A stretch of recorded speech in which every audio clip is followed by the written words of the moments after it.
Matapos lagdaan ang comprehensive agreement on the Bangsamoro kahapon, nananawagan naman ngayon ng ilang religious group na isulong na ang usapang pangkapayapaan ng gobyerno at ng National Democratic Front of the Philippines o NDFP. May ulat on the spot si Isay Reyes. Isay.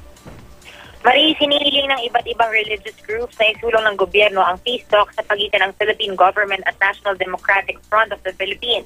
Naaalarma sila sa mga nakaraang aresto at pagkakakulong ng mga taong kilalang involved sa peace process. Kailangan daw ang tukuyin talaga ay ang root cause ng mga problema ito. Dapat raw matutunang respetuhin ng kasalukuyang administrasyon ang mga nakaraan ng pinagkasunduan.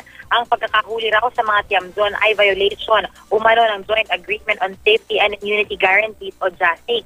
Dapat daw ang Administrasyong Aquino ay matutunan sa mga nakaraang administrasyon. Hindi raw nadadaan ang peace talks sa paghuhuli. Tila raw kasi military option ang ginagawa nila. Hindi raw ang surrender ng isang partido ang nagpapatunay ng kapayapaan, pero ang pagtutulungan.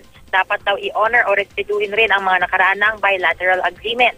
Ang tunay na ugat daw ng problema na dapat pag-usapan ng dalawang panig ay ang pagbibigay ng solusyon sa mga socio-economic problems.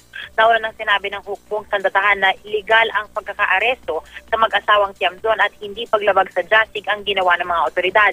Binanggit na rin ni Pangulong Noynoy Aquino na ang CPP, NPA, NDF ang unang tumalikod sa negosasyong pangkapayapaan. Maris?